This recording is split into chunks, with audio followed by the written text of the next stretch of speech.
Hey, hello from Colorado. Hi, this is Shop Talk Tuesday from I Know a Guy Bicycles. Hey, welcome. If it's Tuesday in your neck of the woods, it's Shop Talk Tuesday.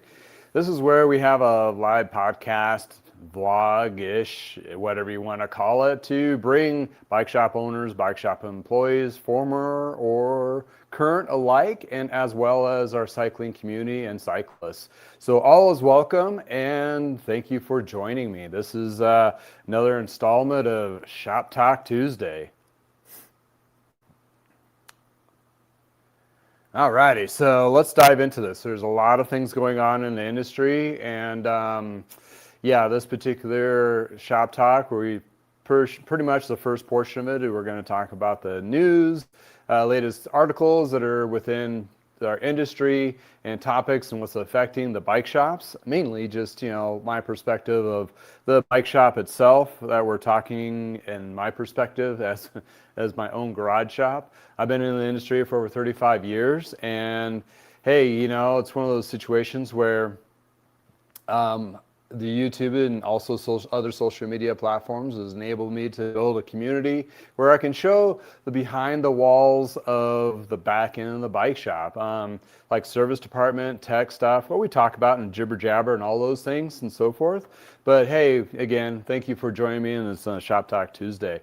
And yeah, the first part of this is actually going to be going over the latest couple topics of the industry news, and then kind of what affects our businesses and small businesses and that kind of thing. Same kind of stuff that we talk about. We're in the back of the shop and what have you, and with good customers alike. But on top of that, we also do a Q&A. Basically, I take a few questions I've cultivated over the last week through my portals, through social media, email, and the like. I take a couple of those, as well as I do have in the chat form where you can add your particular questions and so forth. I'll try to address them today. If not, I'll address them the following week. There's no dumb questions from bike shop people to avid cyclists. So again, thank you for hanging out with me, and we're going to kind of dive into this because it's getting kind of more weird than weird. And I do apologize. I'm sucking on a cough drop on this particular episode. I've just got over a cold, so if I sound a little more funky than usual, let me know. If you're not hearing the volume okay, let me know too. This is a community, and there's quite a few that chime into the chat. Feel free to ask questions in the chat. I do follow along with that as well, and comments and so forth. So yeah, this first bit of topic is something that I'm I wouldn't say nervous. It's like, I don't know if I want to touch this with a 10-foot pole or what, but I'm going to have to talk about it because it's going to affect a lot of bike shops and cyclists going forward. So this is something that we really want to kind of look into. I'm not going to obviously fix any problems today as much as we're bike mechanics and like to fix stuff, but it's going to be a community our community is going to need to be aware of. So before I dive into that, we're just going to go into our first sponsor. This is brought to you by Medem Bikes, where you can find bicycles that won't break the bank. Great brands like Univega and Vin Diesel, but give you a good quality, safe ride to be able to do those extended rides and get into cycling. You'll find a link below with added savings to extend that adventure starting now. Alrighty, well, here we go. So this is, I call it installment of As the Wheel Turns, So Do the Days of Our Rides. Yes, it's basically a soap opera like any industry. There's a lot of hearsay, there's a lot of facts. This is my opinion piece of the latest articles that have hit the actual ground and trying to navigate it and see what's going to affect either our community in the cycling community world as well as our bike shops as well. But the first one we're going to dive right into is, if you haven't seen it yet, you probably will here soon, and that is basically the U.S. Customs is basically stopped shipments coming into the United States from Giant Group, which is based in Taiwan. And what that means is they're basically alleging or allegations of inhumane labor rights problems with Giant. And that being said, that's a big kind of like bomb that went off in a sense, because there's a lot to unpack on that. I'm not an expert on customs. I'm not an expert on how some of these big companies run their businesses. And watching a few videos, which I have listed in the description below from a couple other social media influencers, as well as watching some media pieces of this, it's a concerning, not shocking to some level. And is this the right time to address these issues? And why haven't we addressed these issues before? What I'm talking about is the labor conditions of Giant is using labor force in Taiwan, and that is a tricky topic. And let's just back it up. Like, Giant is a company, if you don't know, builds a lot of bicycles, and they have multiple facilities, and not just in Taiwan, but other countries like China and I believe Vietnam and others. Well, they've been around for a long time, and they make their own brand, which is Giant Bicycle, which is you've seen over the decades in the United States as well as globally. And they may have a couple other house brands like Live, which is their primary female line, gender line, as well as others. They're so big, they actually make bikes for other companies as well as OEM. This has been going on for decades, and they've once or twice have built trek bikes, specialized bikes, and various other brands. And I'm not sure what the standing is today, currently, of what they're actually building for other companies, just frames or what have you, or assembly or what may. But they have some labor concerns. Well, this is, I mean, as a United States consumers, we like to buy stuff, and we like to buy a lot of stuff, and we like to buy it cheap. Like cheap because we're a consuming society, so we just buy a whole bunch of stuff. Like the George Carlin comedian, rest his soul, he's passed away. But back in the 90s, he had a whole bit about stuff, and we got to have more stuff in our houses to supply our stuff and stuff. You ever seen any of his bits? It's quite hilarious. But when you look at a particular situation where we've always wanted stuff, we built stuff for ourselves, but we need cheaper stuff. So we need to go over to different countries to build us more cheaper stuff. Well, how are they building it is a question. Quality is another. Safety is a thing. The materials that they're using, where are they coming from? There's a huge rabbit hole here. And it comes down to also people putting this stuff together for us for riding bikes and so forth. And bikes are complicated. They are not very simple because you got the frame and fork, which the manufacturer designs and puts all their heart and soul into, and then they buy all the componentry from like shifters, derailleurs, brakes, and wheels. And those are from different companies as well. So it's a collage of a global effort putting a bicycle together for the most part. It's not just coming out of one specific solitary factory. So adding to the layer of complicity, you're looking at different labor forces for all those particular ones. Here in the United States, we have immigration, basically immigrant labor for various other parts of our industry, like crops and so forth. This is nothing new. And they supposedly have some rights within our country that are equal to or similar as regular citizens. When you're looking at other countries, though, that labor force being pulled in from other countries is apparently not the same. And there's a couple reports of released, and you'll see that in the bicycle retailer industry news, where this report has actually nudged the United States to really kind of take action. And it's unfortunate. If you really go down that rabbit hole and look at the people that are putting the bikes together for us, a lot of them, like 270,000 of these employees, are not from Taiwan, they're from other countries, and they were brokered, basically pimped out, to companies like Giant and Merida and so forth to work for them. They're kind of like, headhunters, but not in a good way. And they are paying these headhunters a whole bunch of money to work at these other companies. So there's huge kind of, unfortunately, unhumane conditions being developed for this labor force to build bikes for these particular brands.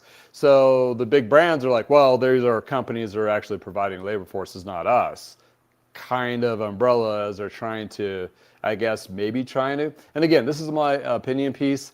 I'm not an expert at this. This is what I'm reading, and this is what's kind of affecting me personally, because the stuff that I work on comes from a lot of these countries and have been over decades. And, these people they have families that put these bikes together and so forth, and they're supporting their families just like us here in the United States. And it's just kind of, it's nuts to think how deep the layers of this is. So the United States Customs decides to shut that off. Well, about a day later, Giant responds that there has been no facilities looked into. They've signed this agreement a few months back, or maybe a year back, that we're going to, more labor rights and that kind of thing, being more ethical and all those things, the warm and fuzzy things that everybody wants to feel about when they're buying all their products, right? Well, yeah. I mean, you don't want to, slave labor, sweatshops and all that, it's always a bad stigma on any company. Well, unfortunately, Giant is the big crosshairs of this particular custom detaining problem labor allegations. So are they the first ones? And probably not going to be the last. And this really puts it in the front spotlight and on top of compounding issues. And let's just take a look at that real quick. The compounding issues that's been going on is kind of troublesome within our cycling industry, and it's been going on for a little while. I mean, after COVID, we had a whiplash, and all of a sudden things are gotten hard to worse. They're worse on top of that. So when you look at, I just looked up a Giant under the search through Bicycle Retailer, and this is the latest one here.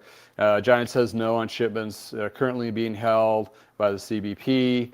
Either they don't have stuff in the works or they haven't completely shut everything off.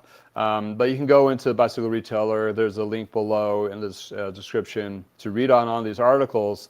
And that was their basic response from this U.S. custom detained bikes made from Giant.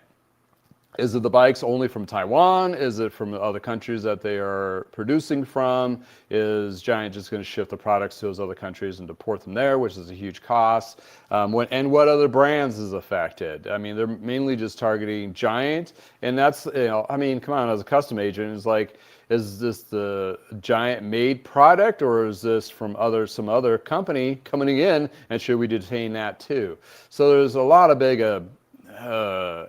unpack, and how is it going to be affected is going to be a huge part. But there had a lot of troubles. Giant and Merida, they've had revenue down in August, and that goes back to the first quarter, and it's just on and on and on. And we're buying less products, which is kind of the state of the state in the United States. We're not buying as much products in general, especially the higher end products.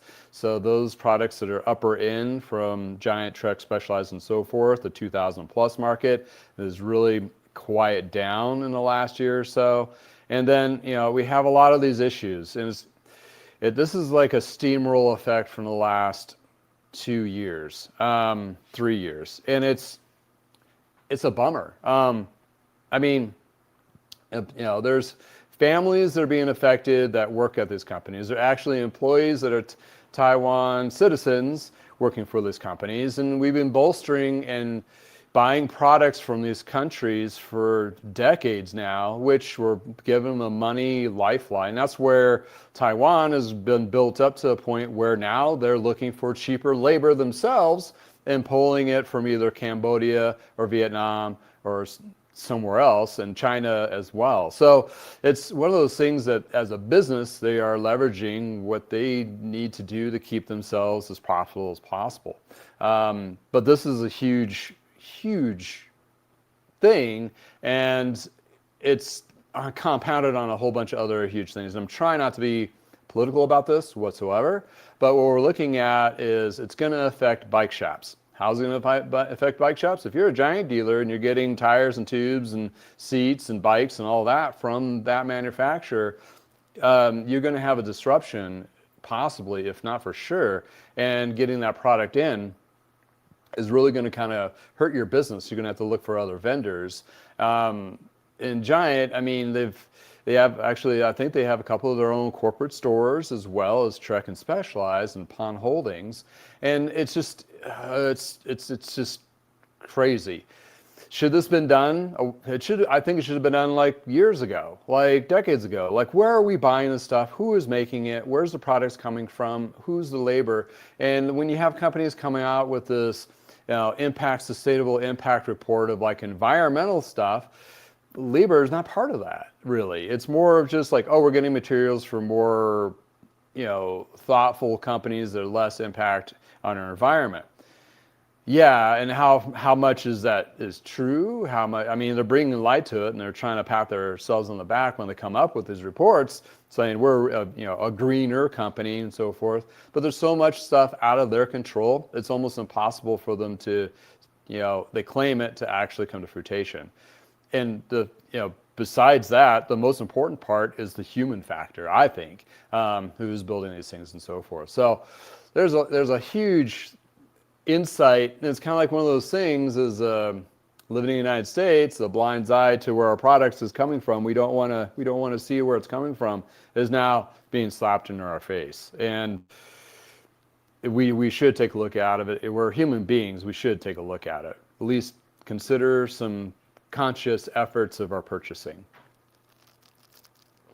And that is from the consumer to the bike shops to the manufacturers or the companies that have stuff manufactured over there and brought in. Should be really, this is really going to, they're having boardroom meetings, I'm sure, about this whole thing because this might cascade to even be bigger and how it's going to affect their companies. It's on top of damage control, on top of damage control, on top of damage control. So that's where we're sitting in a quick nutshell, and not so quick, but I do apologize. This is going to be a little lengthy on this part for sure. But the first of like the top takeaways from this U.S.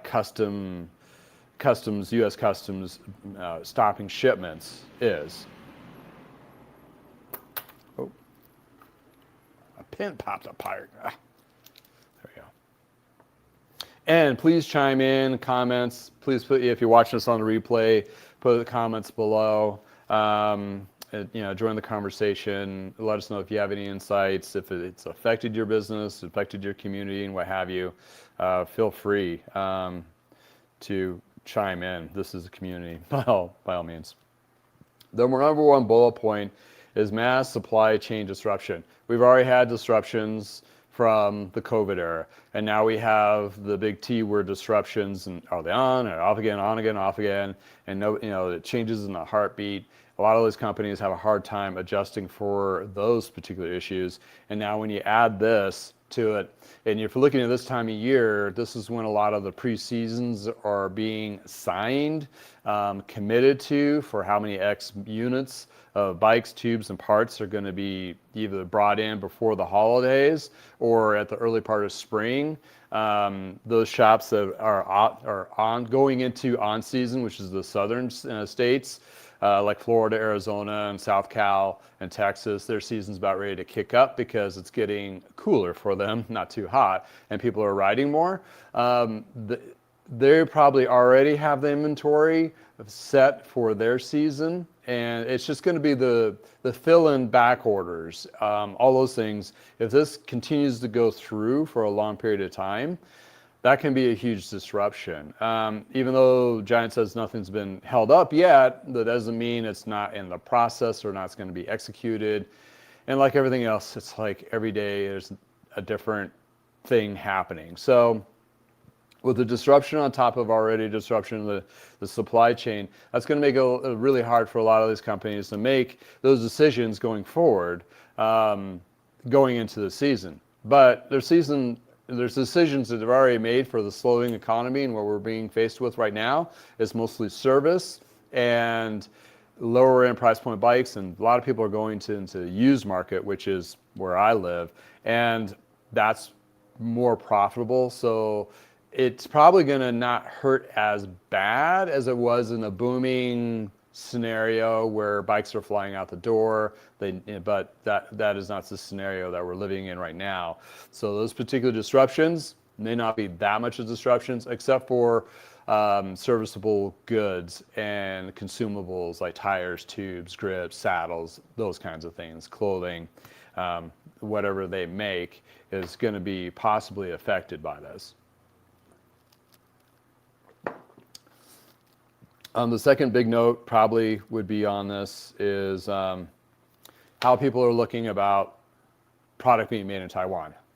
And this is not just a giant thing. It is a giant target, but it's targeting the whole Taiwan market and our supply chain of how we get our mid to upper end bikes and products. Makes them not all look that great. It's going to be a damage control for PR for the big scenario. And you know how I see it is like, oh, people are not in really good situations, almost slave-like situations, working for companies that are building our product. That's not cool. And what's going to make me feel more warm and fuzzy as a bike shop owner buying that product, as well as a consumer? There's going to have to be a huge campaign and also change and legitimate change that these situations are rectified and fixed, and these basically pimp style companies that are basically cheap labor portals are either eliminated or they've changed their practices completely. So it's and that's not something that can be changed overnight. And orders already are down on a downward trend, as you can see from charts coming from reporting from Taiwan, that this is also going to affect globally, not just the United States. We're like the ones that are like saying something crazy, but Europe market's going to look at this, the other Asian market's going to look at this, Australia, New Zealand, South America are going to look at this and go, can't keep a blind eye because somebody said uncle in the room and this is it. So this is really going to affect a lot of businesses, not just here in the United States, which were already kind of crippled for various other reasons, but it's just completely insane. Right now it's kind of like, well, what else is there? You know, it just seems like every week there's a whole new thing coming out that's hurting and damaging the cycling environment that for us bike shop owners and community cyclists try to navigate. And it's like, we don't want to think about where our water bottle is coming from. When we go buy one, we just want to go out and get a bottle and go ride. But now it's going to be put in our face. If not very many consumers have probably seen this yet, because there's so many other headlines that are, taking everybody's attention spans. But looking at the bicycle industry, we're taking note of it. And those who are buying products from various companies may want to make certain decisions that are going to reflect that. That's going to change the whole Taiwan perspective of, that bike being things being made in Taiwan, that kind of thing. So that is a huge benefit, like a big factor going into purchasing and signing these contracts, going into the September, October months, where a lot of those contracts are signed, or they may be canceled because of X, Y, and Z. We'll have to see. If you're part of a shop and you're really looking into this, please chime in. Again, this is a community. Love to hear your perspective and all that too, as well. Absolutely. And sorry, I'm kind of recovering from a cold, so I'm kind of like jittery from all the cold medicine and everything. So hopefully I'm sounding okay and speaking okay, speaking right, that kind of thing. Oh, Orlando, thank you for chiming in. Appreciate it. Texas uses the market is insane. People want regular store sell prices for the last 3 to 4 years. Used bikes, no upgrades. Yeah, I mean, that's our current state of the state. So regardless what's going on with coming in new products, a lot of the bike shops have been focusing on used even though they may not before really are now, because it is a lifeline for them for product that they can actually make a profit on. Also brings the prices down for those who are shopping. So we're actually trying to compete with good, better quality used products to high volume, mass market, Walmart, Target bikes, because those particular bikes is about 80% of the market here in the US. It's like those custom high-end shops, which is pretty much any bike shop other than a Walmart or a Target, is considered a luxury shop, and a little upper end. Regardless of how we try to project ourselves, that's what we're still looked at as because of the price points. And we're trying to bring in used products. A lot of shops are trying to bring in used products to make that viable for our community, as well as bolstering our service departments to help, which is hitting right now big time. So yeah, great insights there. Thank you. And Texas is starting to cool down, hopefully here soon for you. So the other piece of this sub piece, inventory and financial instability. Yeah, all inventory is backed by dollars, right? Somebody's funding this, and you can't build up a whole bunch of stuff that sits on containers wherever and not move somewhere to be sold. All those invoices will come back and need to be paid for. Either get kicked down the road a little bit further for these companies to pay for. But looking at some of those articles, even like a year ago, Giant is basically borrowing left and right, and basically borrowing one to pay the other, and that's not sustainable. My dad did that with Parker bikes, and unfortunately admit it, it's like he did really well at it for a while, and it eventually will catch up to you. It's like one of those things that you got to really figure out a plan out of that, which I don't think they do, but that's additional hardships that they're already dealing with, and the cash flow with anything from them to bike shops. Especially if bike shops are going to commit to X amount of dollars on a product that you may not get in question, is there, securities and on that is going to come in? That's a really good question. So investing into that, or do you want to invest into other products that they're either in stock locally or within our own country or within other markets that we can get?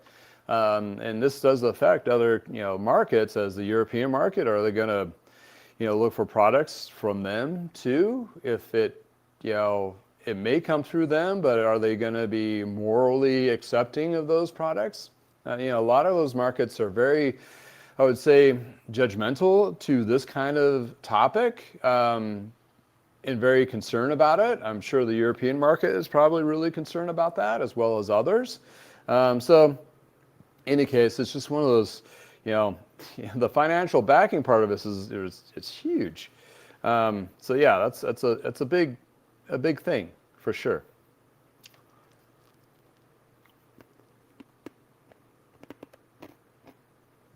Hey Mark, good morning. Thank you for joining in. Appreciate it. Yeah, we're going over the big topic of Giant. Yeah, I mean, one says something, so another. How is bike shops? I mean, we read the articles and so forth, but are we getting memos or updates from Giant to the bike shops like everything's okay, we're going to be fine, or stuff's coming, or is it like, well, expect some disruptions or what have you? And if you have any insights out, if you're a Giant dealer, please let us know if there's been any, if there's have been any communications, let us know. And that might help ease some people's concerns and so forth. But any case, so into the other big piece of this is we're looking at. I'm doing timestamps. Sorry, I have a little delay here, so I can rehash this later. Well, it's heightened regulatory, or what am I trying to say? Well, in any case, what this is going to do is really heighten regulations from not just the United States, from a lot of other countries of their products going into their countries. And they're going to need to have some securities or comfort of the products are not being made by basically slave labor or inhumane conditions of those labor, from that labor. So, those particular things, is people going to be willing to start paying a little bit more premium pricing on products that, are coming from more legitimate, I wouldn't say legitimate, let's say, a little more humane or less in the news companies? Let's put it that way. Because, there's, unless you're buying from a very small company where you have a handful of individuals welding the parts together or assembling things all together, you're not going to really know. And then again, where are the parts that they're getting from coming into their shop to put together? It's like a huge, you can't, you'll burst your brain cells just trying to figure out how far the rabbit hole goes. And that's, like I mentioned before, bicycles are very complex because one makes frames, one makes wheels, other chains come from another factory, componentry, either Shimano, SRAM, or Campanoli, and they're all different factories themselves. It's more complicated than one would ever want to imagine. How do you put the stamp of regulations on that? It's like, it's usually the last buck is holding on. So in this case, even though Giant may have these bikes built up, 2/3 of the bike product on that bike is built somewhere else. And who knows what those scenarios are, but they're the ones that are holding the bag. So they're going to have to also not just look at their best practices, what's going on in their warehouse. They're going to have to look at the warehouses and facilities and production of all the product that's going into theirs. That's probably the best humane way of looking at it. And how far is countries like ours going to be able to leverage those companies to do something like that and to report it and to audit it and all those things to make sure what they're saying is actually being done. That's a big pill to swallow. So yeah, that's a hot mess. Oof. And honestly, I was really scared to even talk about this topic because it's just so many things that I don't know personally. Like, I've never been to Taiwan. I have not walked through facilities that are manufacturing and so forth, just local, to my environment. But I'm touching all those products that come from those companies. So that makes it quite interesting for sure. Sorry. Sorry, I'm recovering from a cold here for sure. All right, who's chiming in? Oh, Joe. Joe O Channel, thank you for chiming in. Yeah, I hope everything's going well with you up in Canada. More chaos in the industry. Thankfully, not nearly as much in Canada. Oh, that's good. I'm glad. Like, your supply chains are, it's just kind of, we've done it to ourselves. But I get it. I've been watching your channel, and I understand your point of view, absolutely, and how you are running your business, which you don't have to disclose, and I won't here as well. But I completely understand. You have to do what's ethically right for yourself, for your business. So why do we do the same here? It's kind of like we're trying to implode on ourselves and be isolationism. Ugh, can't even speak. But it does seem like that we're going down that path, and it makes it really tough for a lot of us, for sure. Sales and service, thank you. Or sales service. Thank you for chiming in. Yeah, bike manufacturers was offshore decades in order to lower prices and increase company profits, and lower labor prices also comes the lack of health and safety, lower paid and inhumane conditions. So yes, this is something that all of us, if we really thought about it, knew was kind of going on. Like, something. We don't know the details, but like, how could we not imagine this was going on. And that's not right, but we need our stuff. So there we're back and needing our stuff again. And it's just,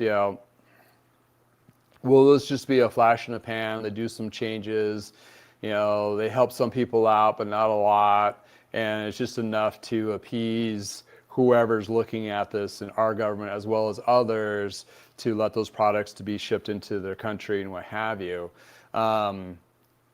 I don't know. I mean, is this going to be one of those just headline news for this week and we're just forgotten about it next week? That's where we're in a rolling news cycle here in the States. If you're not in the United States, it's just been insane. I mean, we have to unplug. To be a human being, you basically have to unplug and only watch about 5 minutes a week because that's it. I mean, that's only as much as you can mentally contain without losing your mind because there's so much going on. Not that we don't want to be in the know and be advocates and, do the right thing. We're just in a very weird spot and we're being put in more of a weird spot every day. And so when you look at something like this, you're like, oh, great. Now this is another thing that we have to be concerned about. My realm, not huge, but a lot of my friends and partners within the cycling community are going to be directly affected by this, and they're going to have to navigate it. Another on top of everything else they're trying to navigate between the tariffs and everything else. So, yeah, it's just hard. And at the end of the day, we just want to sell bikes and work on bikes and build a cycling community. And this is making it hard on our little niche in the world. Imagine how hard it is in all the other,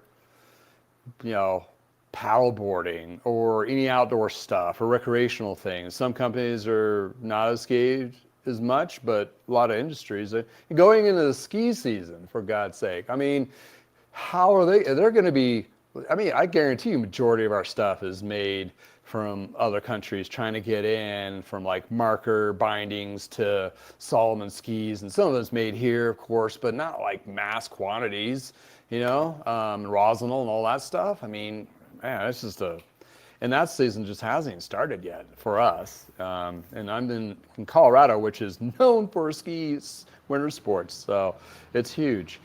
In any case, yeah, it's very concerning.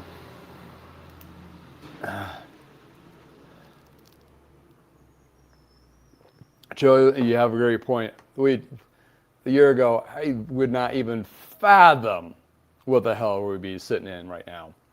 Not even remotely close. And the thing is, well, we can't just go back and go, well, now what? We're going to have to do something. That's right.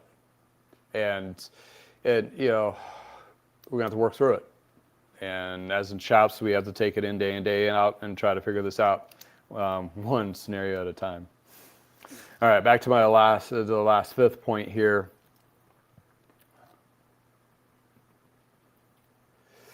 Is a Giant does deny of these particular allegations. And they did sign a pact in the Bicycle Retailer first article, I think I read, that they were with other companies trying to bring in light and saying we're doing the right thing. But this particular report that was released really kind of either shot that out of the water or it's something that's hearsay and they're not, our customs is not looking at that, or they're behind. They're just looking at old offenses and not what they're doing going forward. Regardless, it's kind of like they let the genie out of the bottle.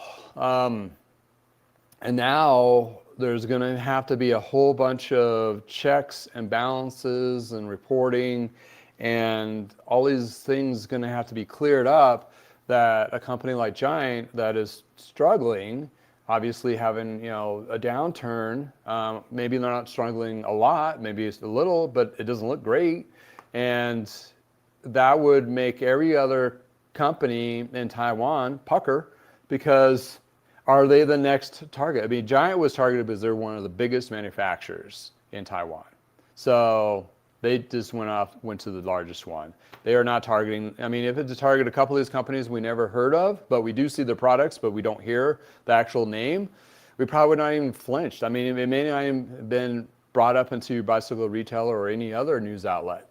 But since it is Giant, which is huge, it's the name as well, but it's just one of those things that it's going to take a long time to get that brand trust back from bike shop purchasing from that particular brand and so forth.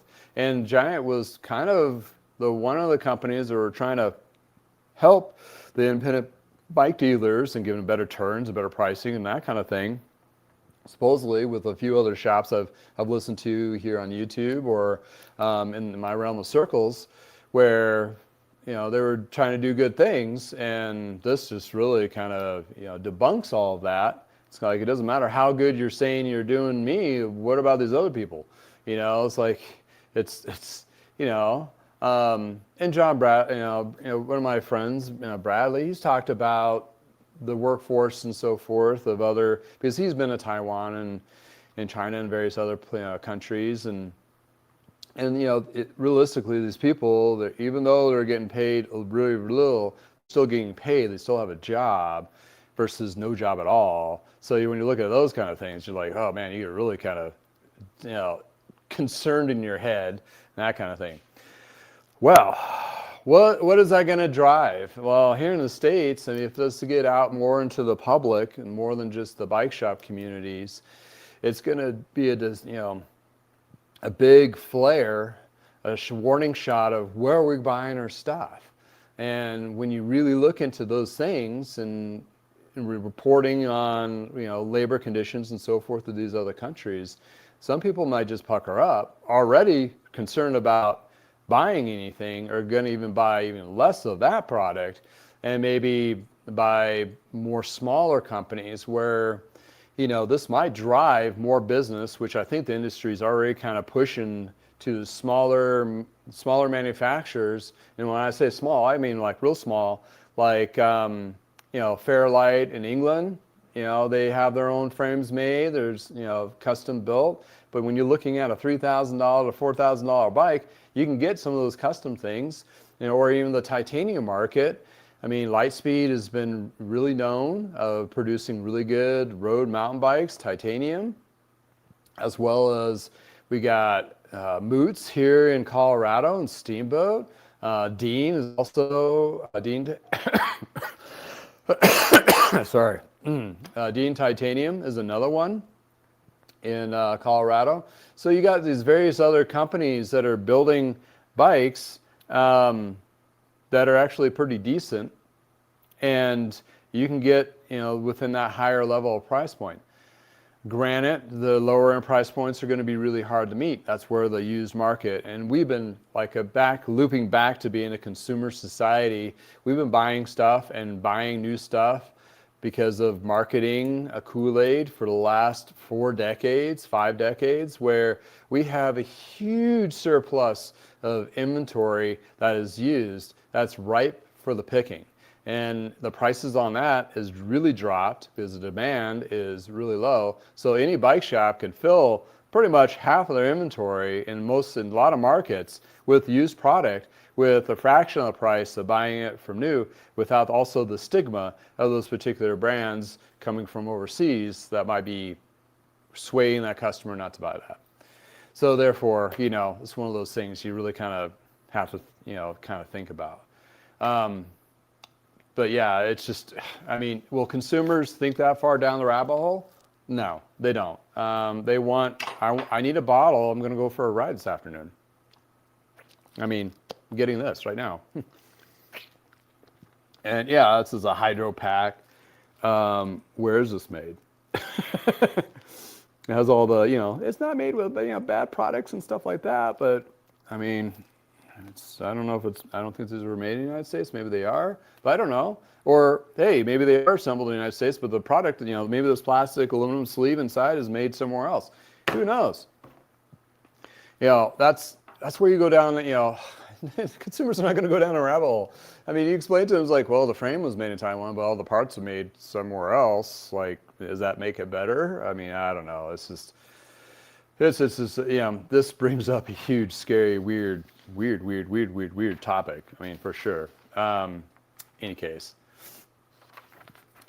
talking about weird products, I mean, you can find a lot of products on Amazon, but a lot of products that are also made in the United States too.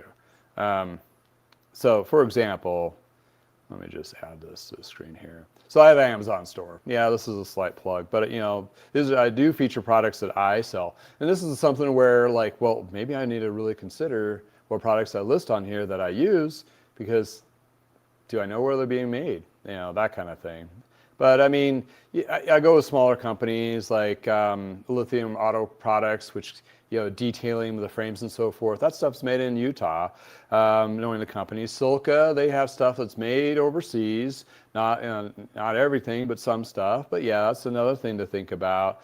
And then when you're looking at here, the Feedback Sports, a lot of their stuff is, it's a good, their main company's here in Golden, Colorado. But, where are they out in manufacturing? So, I mean, I guess a business owner, I might lay on our shoulders to figure out what is all that? And all these companies are going to have to probably release some kind of a statement. If it escalates to a point where the consumers are really concerned, then we're going to have some stickers saying approved by human rights something on the products, that kind of thing, because you just don't know. I mean, it's so complex. But I mean, I do have an Amazon store and that kind of thing, and that helps me build my channel and so forth, because whatever you click on here and you end up buying some other stuff, I get a little credit for. So that's a shameless plug. But yeah, I mean, that's just the affiliate route. But I have to be concerned about that. I'm going to have to think about that for myself, for sure. In any case, could you recommend, thank you for chiming in. Can you recommend a lower price steel bike for gravel touring? I'm looking for a backup bike to buy. I ride a giant Rome currently. So for steel, I mean, I'm kind of a steel snob. I'm going to admit it. I like, the Columbus tubing stuff. I like the Reynolds. Columbus is more of the Italian steel tubing, and the English version is the Reynolds. And those are like the two big brands within the steel realm, chromoly. And it all depends where you're trying to save lower price points. I mean, that's a tricky bit, because when you go too low, you get like some nice steel, but it becomes like super heavy steel on there. But what I've seen recently, I've picked up a couple Jamis bikes with steel frames. They were the 631 Reynolds, I believe. A little heavier, but they're still nice. And they may have a newer version of that. But if you're looking for all in at 1600, yeah, that's probably what you're going to be looking at as a brand. Maybe Fuji has one. Jamis, it may have a steel frame. But when you get into the steel frames that are being built up by, well, actually I know Fuji has one. Breezer, that's another one. Breezer, they have a steel frame, which was, I think, within that price range. So I would check those brands. I saw the Breezers, which actually are good. But when you're looking at like Niner, which is here in Colorado, and Fort Collins is their main hub office, they make a Reynolds version, which is pretty slick, but I think the frame goes for that price point. But if you're looking at the frames for that price point, Fairlight, I would really check their stuff out. I have a video in my library too of one of the bikes that I've worked on and featured. They're based out of England. The attention to detail, and that will become, that'll become your primary gravel bike, and that Giant will be your backup bike, because those are nice. For being a steel snob, that's up there. but then, you know, Linsky right now has like a supercell. I think they're having financial issues because they've been having a supercell on their titanium bikes for a while. So you might be able to find a Linsky titanium for pretty darn dirt cheap. So that's another perspective. But when you're looking at the Moots, Deans, Lightspeeds, they're going to be a little bit up there in price. But for full bikes for 1,600 all in, yeah, Fuji, Jameis, Breezer, definitely take a look at Breezer. They had one of those pretty cool. I saw at the show. And yeah, and that's, you know, those are probably the three I would take a peek at first and see if there's something. I've ridden Fujis and Jameses. We used to carry them back in the 90s. They're a good brand, pretty decent. Breezer has a pretty cool name behind it because Joe Breezer is one of the godfathers of mountain biking, or when they did the repack rides in Cali with Richie and Gary Fisher and them. He was right in that mix. But he recently retired from the company about 2 years ago from Breezer. Now it's owned by the same company that owns Fuji. With a lot of, everybody owns everybody now. But anyway, they brought out a pretty cool Breezer line for 25, 26. So I'll check them out too. Any case, so that'd be my 2 bits on that. Hopefully I'm sounding all right, coming through. Hopefully I'm not as glitchy as was last week. It seemed like I paused up quite a bit on the replay when I was re-editing. So the other 2 pieces in the news, YAT Industries, I need to do a 51, okay. 30. YAT Industry founder buys back company amid restructuring. So I'm not very familiar with YT Industries, but they're an online direct-to-consumer company, it looks like. And yeah, I think they're more BMX style, that kind of thing. Correct me if I'm wrong. But in any case, that just goes to show that's another company, just like Kona, sold to an investment company, train wrecked it, and the owners came back and said, give me back my company. And then they're restructuring Kona again, as well as Revel. REVEL, which is a mountain bike, gravel bike company that was in some far isolated town in the mountains in Colorado, was the main company. But their restructuring is interesting, and this giant article may hurt them quite a bit because they are buying directly now from Taiwan and not being shipped to their facility and put together. It's basically direct to consumer from that facility in Taiwan. So they're basically kind of like becoming a direct to consumer, but not having warehousing. More kind of, I don't know, what kind of company would that be? Kind of like Canyon maybe, but more or less. I mean, obviously they have people there overseeing the product being produced and so forth, but it's, that kind of thing. It's just weird. Anyway, so that's just another note, highlight. And the other third topic, probably the top 3 of last week, and this one's under the radar, but it's the continuous issue going on is e-bike safety. In the United States, we're about batteries blowing up and so forth, and there's a lot of inexpensive product being pumped into United States through either de minimis or through Amazon or various other companies, Temu, AliExpress, where a lot of those products didn't go through safety standard regulations and that kind of thing, and they just got thrown in your doorstep. Where Josh at Precision E-Bike, he's one of my buddies that in Fort Collins here, stone throw away. He works all on e-bikes, and he said some of these brands he won't work on or can't work on because there's no parts available and that kind of thing to help. There's no support from those companies. Well, those particular companies making those bike parts kind of put at risk, catching on fire and so forth. So that's where the CPSC, the Consumer Product Safety Commission, is basically trying to home in the safety part of the e-bike, e-battery scenario. So that's another thing that they're trying to do, standardize it. And however you feel about de minimis being, I mean, as a consumer, you hate it because you're not getting your cheap stuff anymore because you want your stuff. But that stuff was not going through any safety protocols. So therefore, where's that stuff coming from? And even in light of this new article about Giant, that even makes you more concerned. Like, what kind of slave labor camp is this parts and stuff we're buying coming from? So there's no accountability of that. So to my recollection, to my understanding of that. But in any case, that's it for like the big news. And yeah, I'll probably rehash the Giant Spectrum and have it a shorter version like I did on last week's topics. But yeah, it's just nuts. It's just nuts.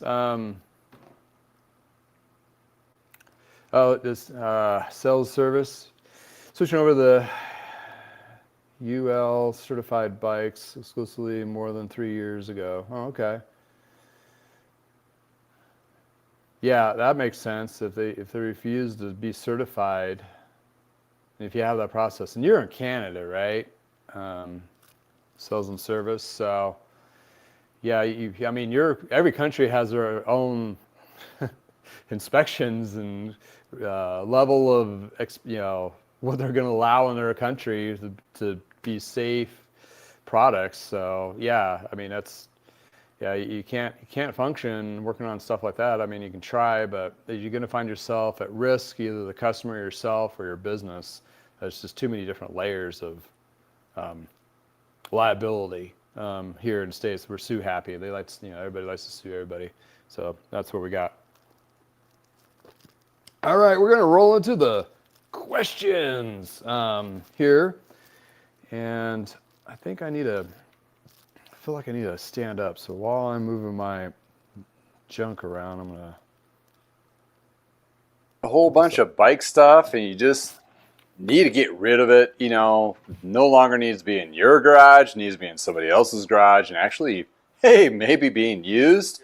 Go to bikeflights.com. You can actually open up an account yourself, or just put in a one-time usage, put in the destination, so forth, the bike size, dimensions, and weight. Don't forget the weight. And add that insurance, because you'll definitely want to make sure that insurance is covered if something happens in that UPS or FedEx or whatever transfer going to that next destination. You want to be protected. Then you just have to drop it off at your local UPS store and be able to get it on its way. And again, I have shipped bikes, parts, wheels, and frames for decades now. And Bike Flights is sure enough one of the best directions to go. All right. Woo! Got the shop perspective here. So yeah, we were just in my little corner. We used to be a collective corner of crap. Now I made a little studio sit down spot for my little interviews and YouTube stuff with my fancy little table. Any case, all right. Questions. Everybody has questions. So let's see if anybody filled out the form. Doesn't look like it. That's fine.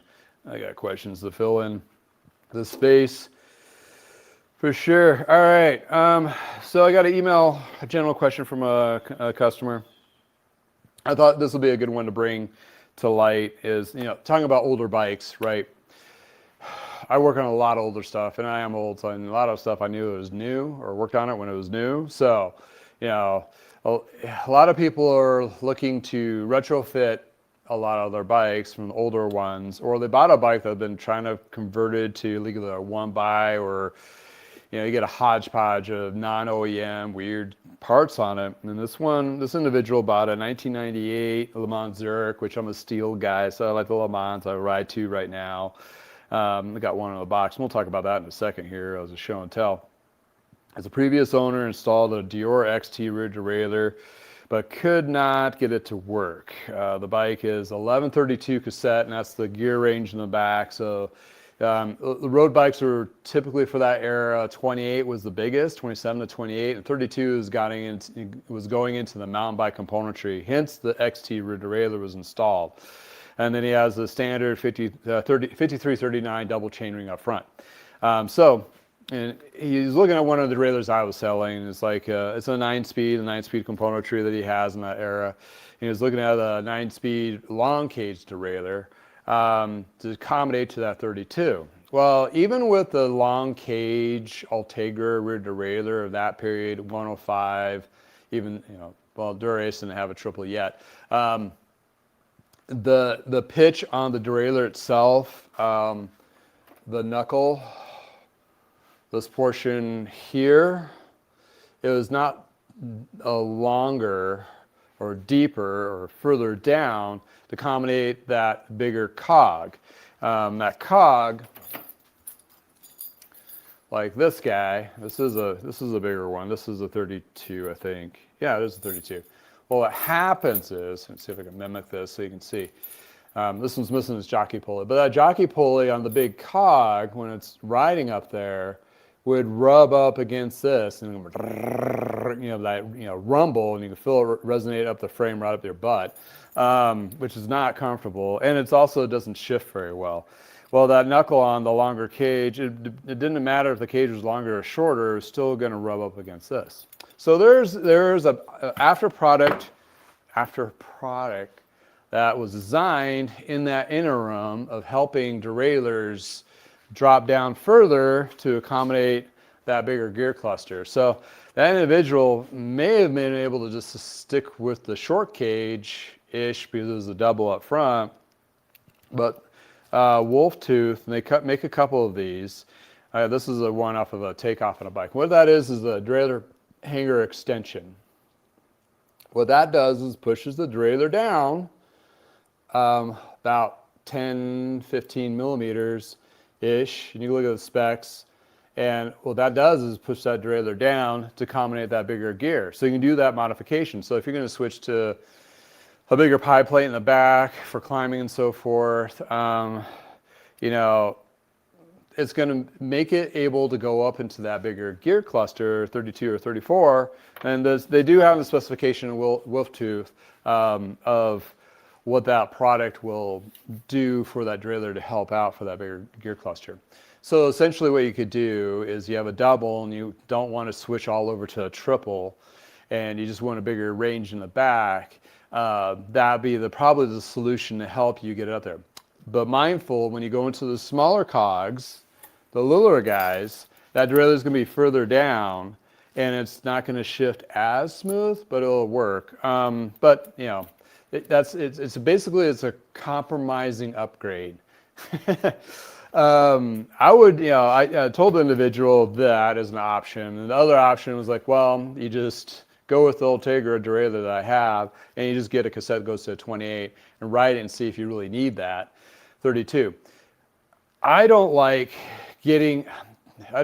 where the industry has gone with the one by and the huge pie plate cluster, because it's such a huge jump between each gear. In my personal opinion, or maybe I'm just used to it. Maybe I'm just a little fuddy-duddy and just likes the smoother transition between each gears and finding that perfect gear without making my body being forced to either compromise, right, when you're riding. So make it too hard or too easy. So you have a tighter cluster, like even with the 1128, you have jumps in there, but they're smaller increments, so you can find that perfect gear. I'm a rah-rah for keep the front derailleur because you want at least a double for my area, and if you hit the hills and the mountains, which are literally behind me, you definitely want that triple, that extra small gear without compromising that range. Well, the industry has switched to the point where they want to ditch the front derailleur. They give you a pie plate in the back, lower for some reason their cost, or marketing Kool-Aid or whatever they want to do. And that goes, I mean, I don't know who's driving this. Is it Shimano? Is it SRAM? Is it, actually, I sure hell don't think it's the consumer because they don't drive anything anymore. It's basically these guys and the, engineers saying, oh, this is the greatest idea ever. We're going to force it upon the market. And here we are. Yeah, I'm starting to sound a little bitter, but come on. I mean, you're killing me here because they had great products for like a good decade and a half, and then all of a sudden it all went to crap. But there's various reasons of that, and we won't go into that now. But when you're looking at converting that older of a bike, and that's within that window, the 98 Zurich, is within that window of Shimano having a good 9-speed componentry from like 98 to 2003 or 5. And even then, when they switched to 10-speed, you had some decent 10-speed, but it's actually they kind of lost it when they hit 11. So if you have that good 9-speed, and a lot of that 9-speed stuff holds up to today. I mean, you can clean it. You can find a whole bunch of used. I'm still a lot of used parts. It's there. It's available, and you can get it to work. But that's more on the road spectrum. And on mountain, it depends what you're riding, how you're riding. I mean, I'm old school mountain biker, hardtail, maybe front suspension if I'm lucky. And you know, I always wanted the longer, bigger range. I mean, hell, I had a 22 tooth up front and like a 34 in the back for climbing. And then it got to a point, well, I was almost going to go backwards if I got any lower. And yeah, probably they made some advances of that. And I've ridden some of it, but then again, I've aged out of that kind of riding. I mean, to say I don't do that much, just for my lifestyle and so forth. But in any case, it's just one of those things. It's like, I mean, going to a 2-by, I understand on the mountain bikes, but a 1-by is, I mean, those individuals are riding lifts. I mean, they're pushing their bike up, or it's an e-bike or something like that. Because I mean, riding those hills on a 26 with a triple, with a 9-speed, 8-9-speed in the back in the day, I mean, you needed that range to accommodate up and down because your extremes are a lot more than I'm riding now on the bike paths. So you had to have a wide range accommodation. That being said, a lot of those modifications have been done on a lot of road bikes. Not totally different or unheard of because in the 90s they were doing a lot of converting because the road bikes primarily were doubles, and we were doing a lot of conversions to triples because we still have those mountains behind us. They're not going away. And a lot of our customers wanted that climbing gear. And then Shimano finally made a road componentry that was designed for that. And then they melted it into the rest of their Grupo within the later 90s. So within that interim, you do have, and a lot of it is compatible. I'm not sure why this one XT derailleur didn't work with the drivetrain that they had. It should have to some level. Maybe it was a different gear ratio. Rear derailleur, or maybe the derailleur hanger is not aligned straight. That's another thing you want to double check. So on that particular, I mean, you know, it's not working, it's not shifting. Well, it could be a lot, as all you bike mechanics are sitting and listening, is like, that could be a lot of damn things. It could be either start with the derailleur hanger, make sure that damn thing's straight. Could be the cable housing is compromised, new cables in the housing. Maybe your jockey pull is, maybe the derailleur hanger on that used XT derailleur is bent and you just can't, you don't know it, but it maybe is a little bent. Maybe the jockey pullers are worn out. I mean, there's only so many different little things could mess up that rear, finicky rear derailleur that sticks out. I mean, that thing gets popped once and, you know, it's a whole hairball mess to deal with. So anybody who's worked with them, adjust with them, you know what I'm talking about. It's like, it's the internal, that's where internal hubs are beautiful. You know, it's like, oh, it's all inside. I don't have to worry about this thing that's dangling outside, like flailing out in the wind and you can get knocked around. But in any case, I thought that was a really good question and bring to light to the community, because either you are in the bike shops and if you're a newer mechanic and you're like, I never heard of anything like that. I have customers that have older bikes that want me to work on them. I don't want to turn them away. I don't want to be that arrogant of like, I'm not working on anything older than 5 years because nobody has any in a shop has any mindset of even working on stuff like that. The principles are all the same. The stuff you're working on today came from then. And a lot of the principles are same practices, like the limit screws and range and all that. It's just a couple of these little tricks, like the wolf tooth derailleur hanger drop, that could save you, make that work. All those things could help that customer modify that bike that, hey, they may love that thing more than anything. And they may want to be buried with it. And there's some customers like that, and be mindful, do not alienate them. Don't tell them like their bike's too old. I mean, because they'll just like badmouth your shop and you forever. Those are the ones that are ingrained in the community that ride a lot. I mean, they talk to a lot of people. You want to make sure you take care of them. And make sure if you don't know, ping somebody, learn something, watch some videos. I'm sure there's a whole bunch of stuff out there that can educate you to like, oh, I can modify this, switch this to 9-speed to 10-speed. get them the more current componentry. Yeah, I don't see anything new in QBP or BJBI or whatever catalog, but let me check eBay. Maybe there's like a good refurbished radiator that matches your vintage. I mean, if you're not doing that already, you should be, because there's a whole bunch of parts out there from sellers similar to me that have been doing it for a long time. And there's some really good parts out there that you could like, oh, I got this part, match. You give a little upcharge for eBay find or whatever, just make a little money off of it yourself. And they're going to be fine with that because it's still going to be lower than the newer one that's going to be more expensive, but a junkier thing that's kind of like a modified microshift something. Nothing to say bad about microshift. They have their own line of stuff, and they've been doing copying things for Shimano and SRAM for a long time. But come on, you want like Ultegra vintage rear derailleur from that period? Was it RD 6500?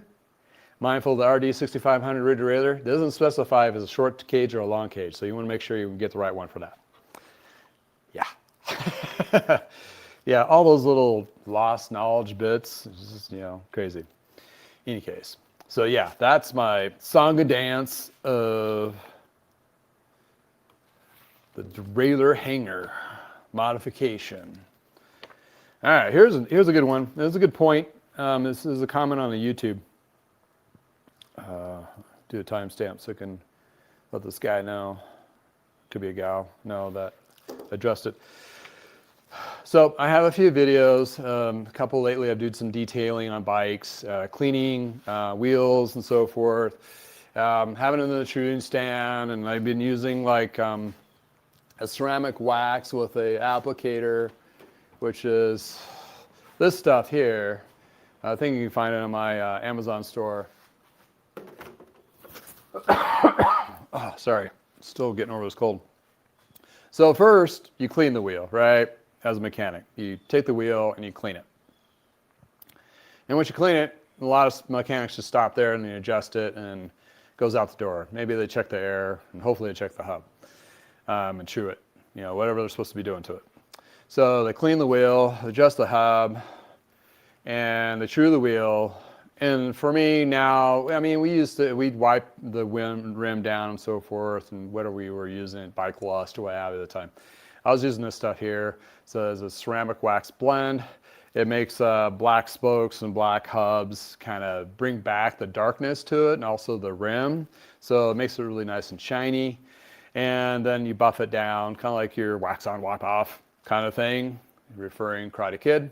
And then I would armor all the tire because we're in a very arid climate where dry rot is very prone. So we need to do a lot of tire dressing. There's a lot of different products for that too, but it's usually slick shit.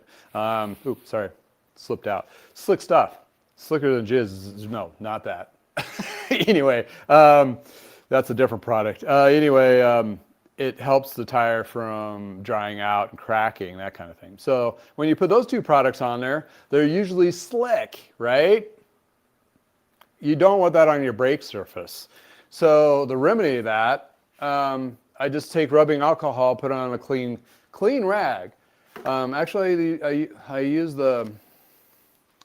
it's like the industrial paper towels, but they come in a box.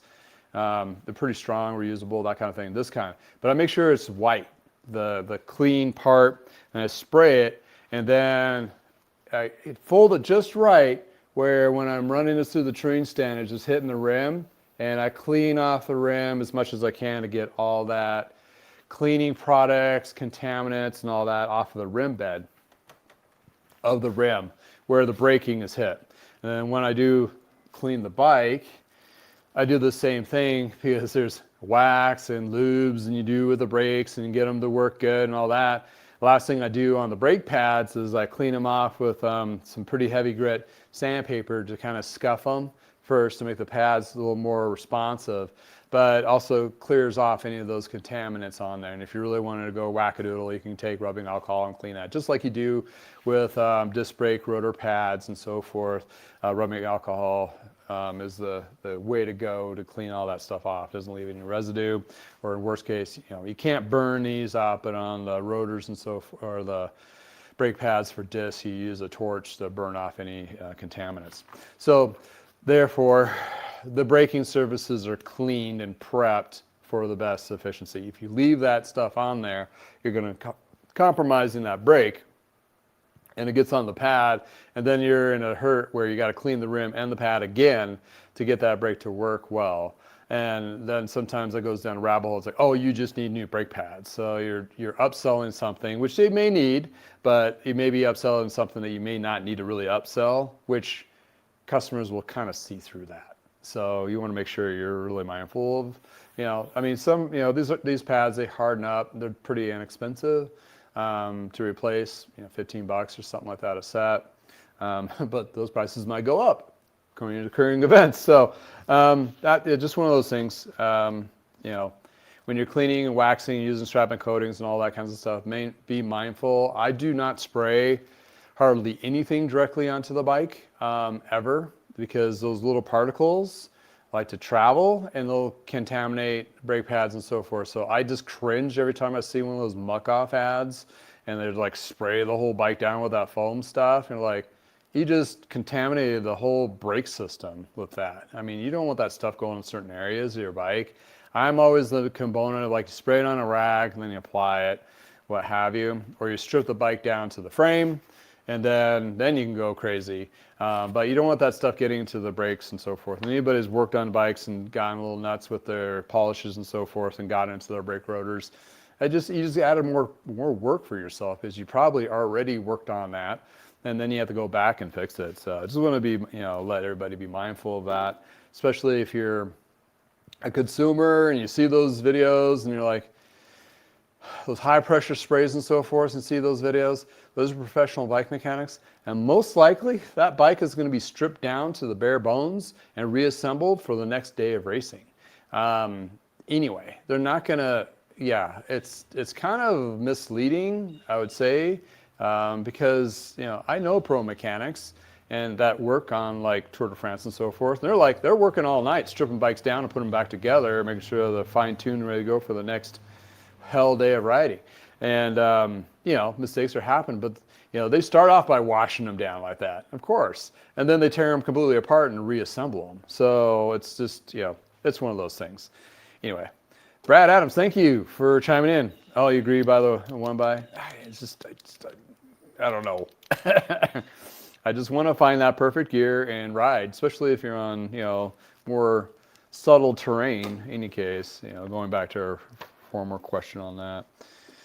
In any case, wow.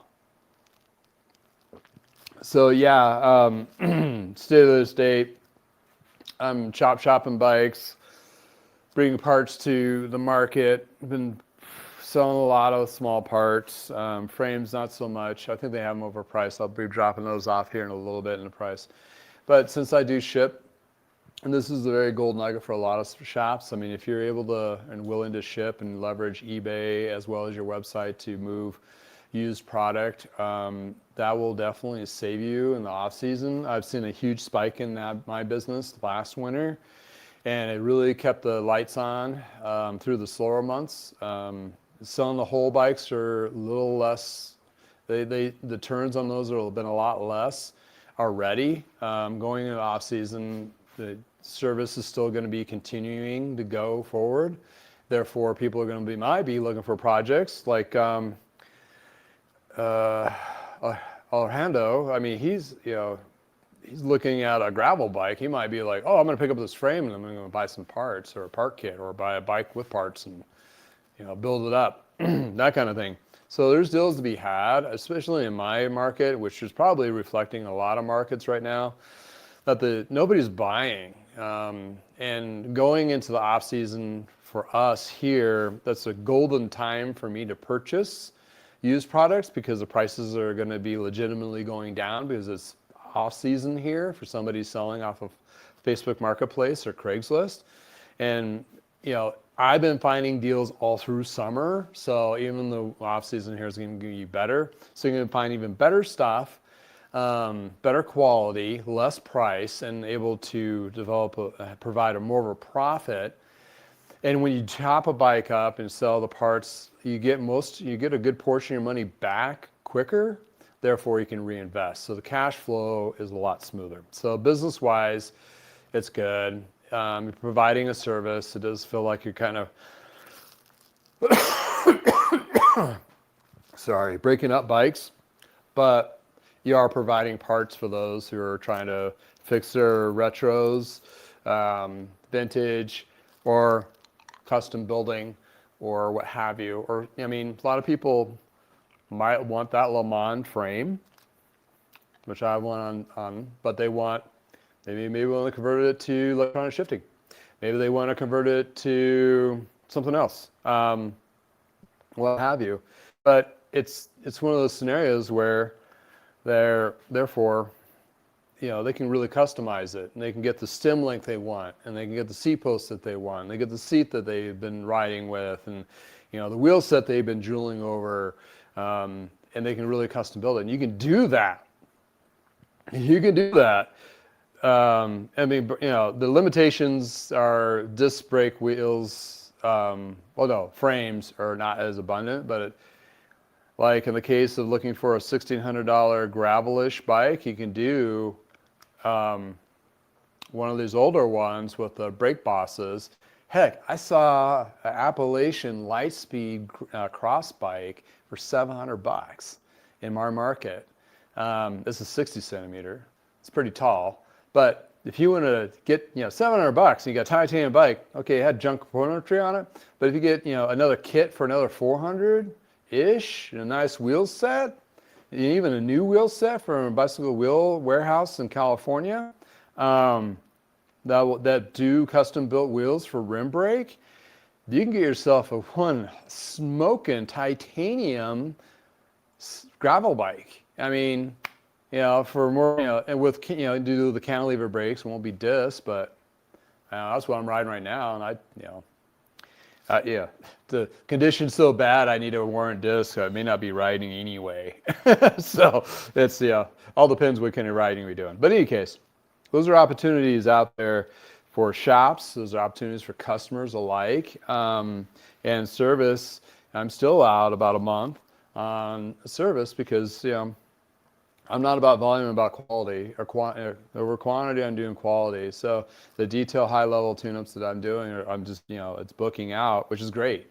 Will it slow down? Sure, I'm sure it will. But I do have a handful of customers that they ride and then they're like, oh, I need to get that into Justin to work on. So it's November, I won't be riding that bike. I'm gonna be on my trainer bike, that kind of thing. If you are thinking about doing trainer bike riding highway to nowhere, this is the time of year to pick up maybe a used bike and put it on one of those, smart or dumb trainer, whichever you prefer. Get yourself set up a rig, and then you can ride it in the off season. This is the time of year to look for stuff like that because there's some, trainers, people are just like never got into it, that kind of thing. I saw somebody have it was like a question in one of the posts on Facebook or something like, I'm looking for a smart trainer. What am I looking for $500 or whatever? It's like, there's so many out there. I see them. I'm almost tempted to get one myself, but I'm in an area where I'm sure enough 1 or 2 days a week I can get out. That's the climate that we're in Colorado where we're at, that kind of thing. Or I'll just go down to Las Vegas and ride down there for a week, that kind of thing. But in any case, because we have a place there. Not that I'm an avid gambler.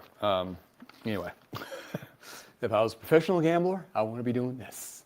I'd either be broke, living on the streets, or be one of those weird reality show people that are like, yeah, I'm a professional poker player. Not this guy. I do play a little bit, but not too much. Okay, let's go back to questions. Thank you all for joining in. I appreciate it. It is pretty awesome to have you guys hang out with me. Hope you're enjoying this format. All right. Oh, this is a good one. I meant to respond to this last week. I didn't have time. And well, let me just throw the plug, and then we'll talk about it. Where are you? Or did I do it already? I already did it already. Never mind. I'm not going to redo it. Bike flights. Okay. Some of you know about bike flights really well because you're using them all the time. If you are, say something in the chat or put it in the comments below if you're watching this on replay. And if you are watching this on replay, I do sorry, you're going to see a lot of ads because I try to keep the ad free except for my own little plugins during the live stream. But bike flights is something that if you do any kind of traveling or if you're selling products like frames, wheels, forks, anything bigger than the postal service will do, bike flights is the way to go for pricing. I was reluctant for a long time. Then I dived into it and like I needed better pricing. Found them. The pricing was actually really, really good. You still get the insurance and all that stuff. So this question is more related on to the products that bike flights are producing. And here's the question. I'm curious how bike flights is the cheapest option when their boxes alone can reach up to $100 plus. Serious question. So the boxes that they sell are pretty expensive, like the cardboard ones and so forth. I've heard people talk about them, but it's never made sense to me. I can buy 4 near identical boxes from FedEx. FedEx sells like the folding boxes for like $20, $15, 20, 30 bucks, something like that. And they're not that big, I'll go to that in a second. Pipe the tubing with foam blocks, zip tie the bulk parts in a single box, bike flights cost. Love to hear on your talk. Okay, so bike flights and bike boxes. Okay, bike flights start off with just doing shipping volume. So basically they have a volume of shipping from everybody and give you a super low discount, which is kind of like a co-op version, which bicycle co-op try to do, and I think they're disbanded anyway, of doing something like that. Bike flights basically negated that, and they're actually made enough money, they're advertising on Tour de France. So when you see Tour de France and you see the ads from any companies, those are ones that are actually still healthy. Or borrow enough money to go out of business, like Pro's Closet. That's what it was. Pro's Closet. Okay. Back to bike flights. So they came out with the boxes, and there's a need for them to some level. You're right, and I do the same. Rob was asking, like, I can just go get a box cheap from FedEx, and then I just do it myself. If you have the knowledge and you're willing to take the risk of some level of packing and shipping and that, you're fine. And I do that. What I do is I go to my local bike shop and get bike boxes out of their dumpsters, which are going to be recycled anyway. Get the ones that fit my platform to ship. And a lot of my packing materials are still in there because they know I dumpster dive, and they're fine with that because I'm just recycling their boxes. And the bike boxes that you get from a bike store, from the brands like Trek and Specialized and those others, are a little bit thicker cardboard than you buy the new box from FedEx. The FedEx box is okay. I've used them before, but they seemed a little thin compared to the bike boxes that are being used from Trek Specialized, Giant, and so forth. So even the used box from them, if it's still in good conditions, not crumpled up or torn or anything, it should be used. One more time. That's the case of the bike box from Bike Flights. They're designed to be reused multiple times. So keep that in mind. And they put a lot of R&D into crumple zones and construction and security and all of that. So yeah, you're packing up your $10,000 tri-bike and you're going down to New Zealand to do Ironman. You don't want to put it in a cheap box. And that's where those individuals that do a lot of traveling will reuse those boxes. And then here's the sustainable part of it. So you get a carry case, like a plastic hard case. Those may not be recyclable, and they have a whole bunch of mixed materials. A cardboard box is sustainable. So you're more environmentally friendly by reusing that. And let's say you use it 10 times. Okay, you divide that up, it costs you $10 a trip.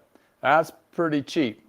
and they're pretty sturdy. I've seen them. I haven't used them, but I've seen them. I've had boxes come in from them to work on customers' bikes, yes, and they seem to be pretty outstanding boxes.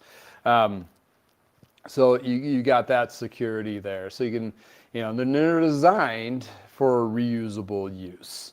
Not necessarily the boxes that I get are designed for reusable use, but I'm a bike mechanic that's been working in the bike industry for 35 years, and I've unboxed so many bikes that I can't count of building for new.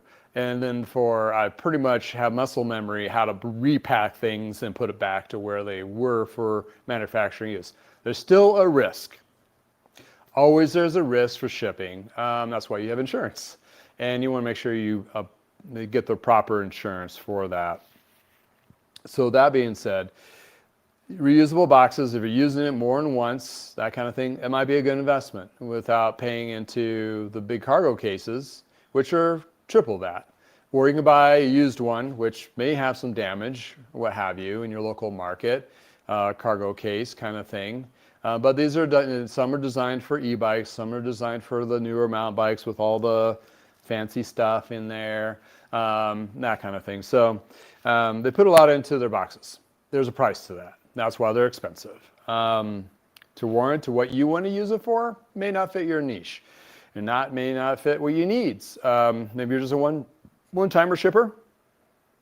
And when I ship a bike, I pack the living hell out of it. I think one customer put it, it's packed better than a product or something going to the International Space Station. I mean, I bubble wrap it. I do all these, reinforcements. And even then, most of the time, it's okay. But once in a while, I did a little stint at UPS, as in worked there for a little bit for a loader. Those bikes are just any boxes. They go through a risk factor, and sometimes they don't make it.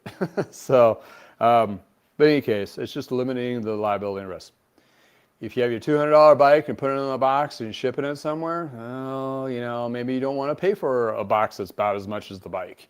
But if you're that's your baby and you're named it and that's part of your extended family is that bike, then you may want to invest a little bit more, a really nice cargo case or a specific one. They do have a series of videos on Bike Flights, which also is a very great source to packing bikes if you haven't done it before, packing and using the materials that they have. If you do get a box from them, they are going to bend over backwards to help you out, to make sure you got the right box and the right packing and everything to do you right. So they've actually taken that niche and ran with it. Therefore, they're doing actually pretty decent as a company through all our struggling times. So there eludes the whole bike packing, boxing thing going on there.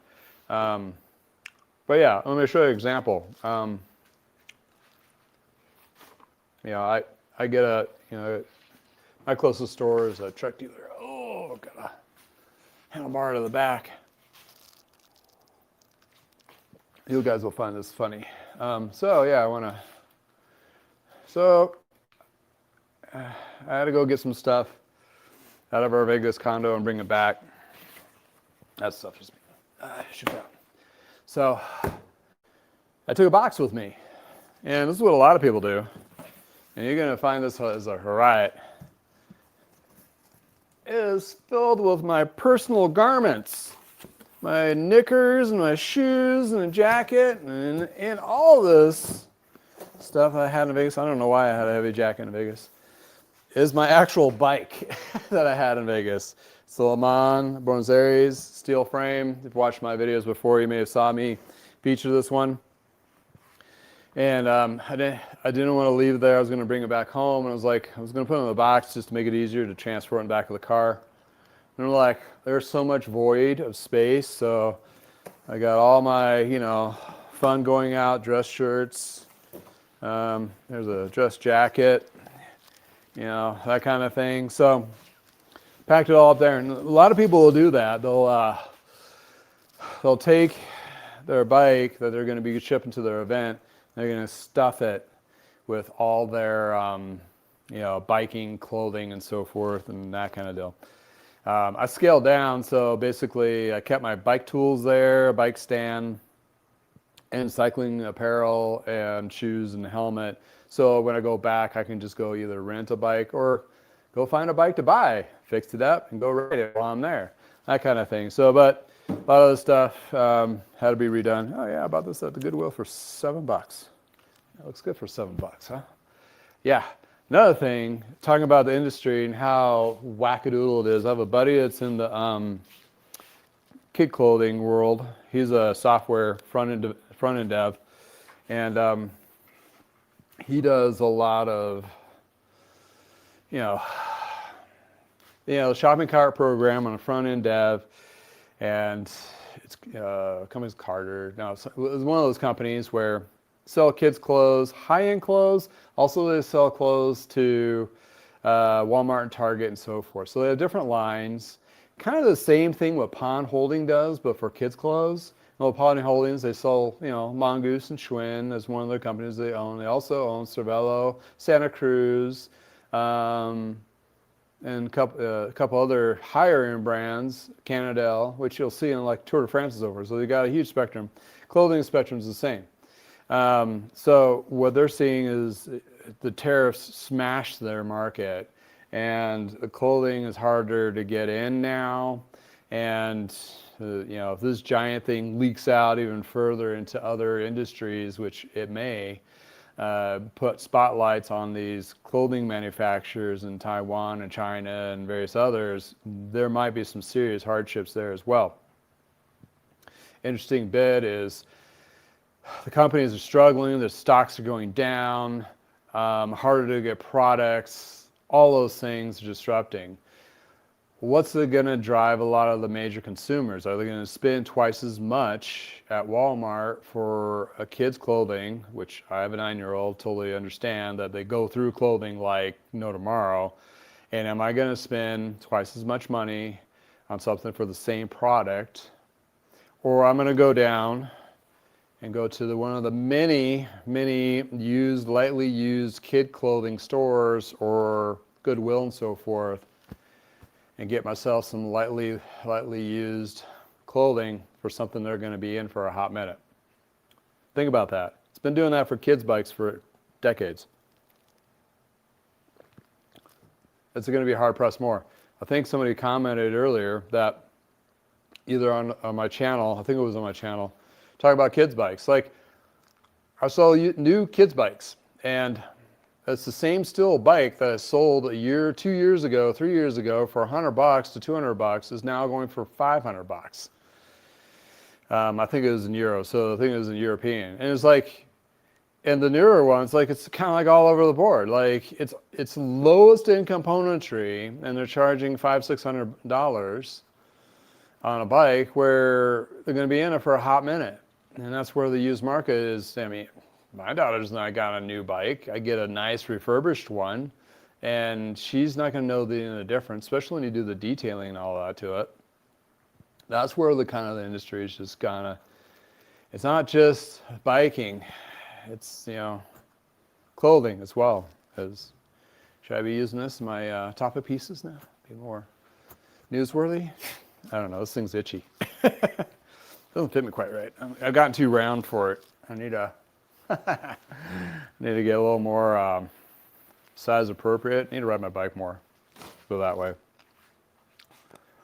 In any case, that's what we're looking at. Craziness.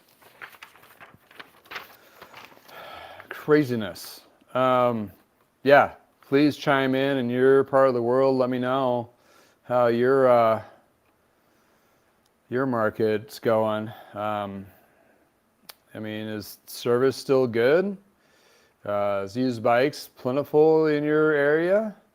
Are you leveraging those? Are you leveraging services like wax chains? And is it harder to find bar tape and tires, and especially the price points that your customers are hoping and wanting to get? And is this disruption of customs really kind of additional disruption? It's like it's not much you can really do about it, but it's, it's affecting, and it's going to affect a lot of companies in addition to just ours within our industry. I think it's going to bleed over into other places for sure. I mean, absolutely.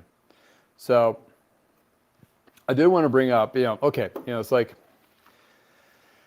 back in the 90s, I had a bug in my butt about building a bike the frame was built here, the suspension was built here. It was Manitou, was actually being built in Manitou Springs, I believe. And we still have frame builders. There's a couple in Durango, I believe. They're making Waterford and some other brands. They just bought Waterford brand name. A couple others. If you know who it is, please put in the chat. And they, back in the day, they were making like Yetis. I think Yeti was making the homegrown series from Schwinn back in the 90s. But in any case, I had a bug on my butt, went to the show, and I'm like, I want to like build this up with all United States made stuff. Like brake levers, cantilevers, Kuka crank sets, what new proof hubs, some other stuff, like everything. Try to make it everything that was like made in the United States on this bike. It cost me 4 times more than it would MSRP. I mean, it was like, got ridiculously expensive. And I feel bad because I put it on my parents' dime. I made them pay for it. But I was working for them like severely over time. So I understand there's a level of cool craftsmanship, like the Made Show in Oregon, Portland, Oregon, or somewhere in Oregon, that they feature these companies that build stuff in the United States. We have a shop here in Fort Collins. It's Black Sheep. I think his name is James that runs it. Does titanium stuff.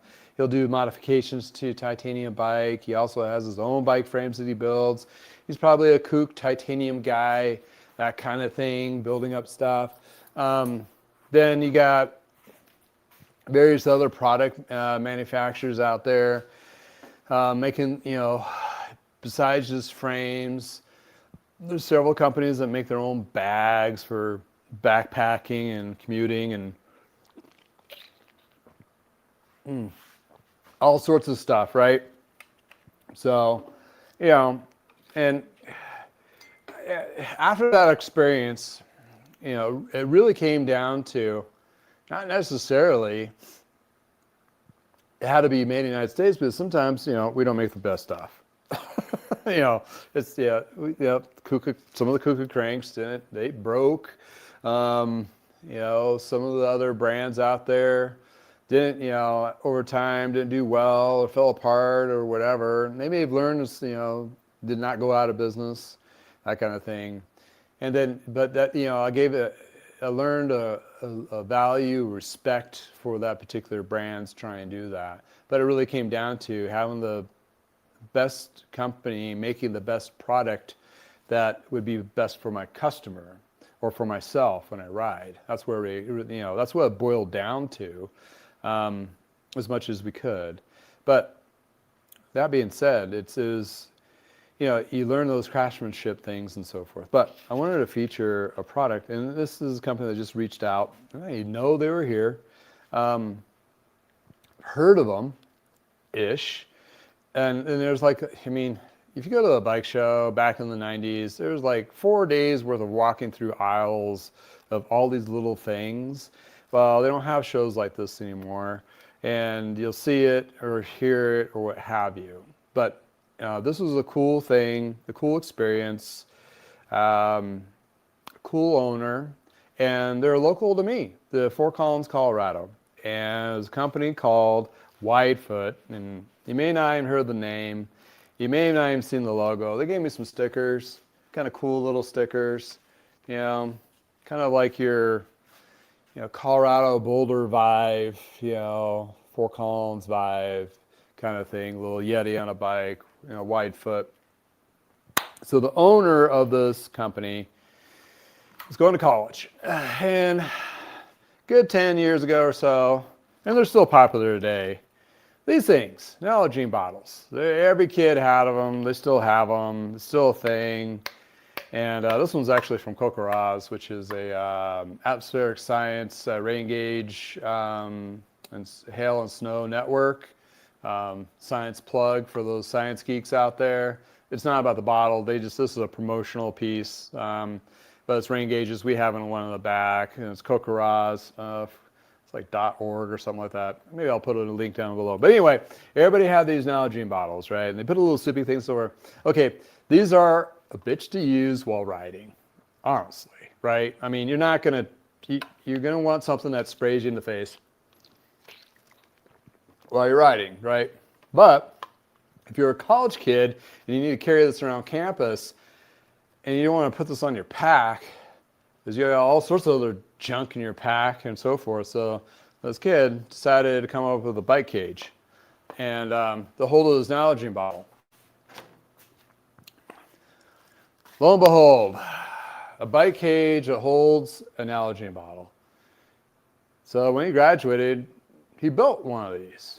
He made a company out of it. This is the earlier rendition. I just had a sample of one by example. This is the newer version. All right. So, okay, so I'm featuring a product. This is a product because I thought it was pretty cool. Because, well, first, it's a company that was born and raised here in Fort Collins, Colorado. And he makes these here. Like, they're not like designed and then shipped here. These are actually built here. Started with steel and then went with tubing, stainless steel tubing. It's modernized to a 7-slot proportion, so you can adjust it up and down for a lot of those adventure riding bikes. For Nalgene, so you want to carry a lot more water, you can transfer it over into your other water bottle. So you can probably get a couple of these on your bike, either on your fork or down tube or whatever, seat tube. Not the one you're always reaching. There's only one bottle we're always reaching for, and that's the one that's right between our legs. And you don't want to carry that. So it's like a cool product. He upped his game from this guy, from his learnings. See, there's like a bend piece crimp and 2 welds. The holes are about the same, but he upped his game with higher grade stainless steel tubing. That's where the seam is, but they spot weld it and grind it down, so it's almost seamless. Okay? And also holds your Nalgene bottle very securely. It's very stout. And I asked him the questions, like, because, you know, this extra weight on these mounts on your frame, is it going to compromise the mounts? Because I've replaced a shit ton of grommets. Are they going to waddle out and so forth? And so he hasn't had any issues, but it's mostly recommended on steel and aluminum frames versus carbon, because carbon is dainty material. But then again, you wouldn't want one of these anyway on a carbon bike, most likely. You'll be mostly putting on those adventure bikes where they beef up those mounts.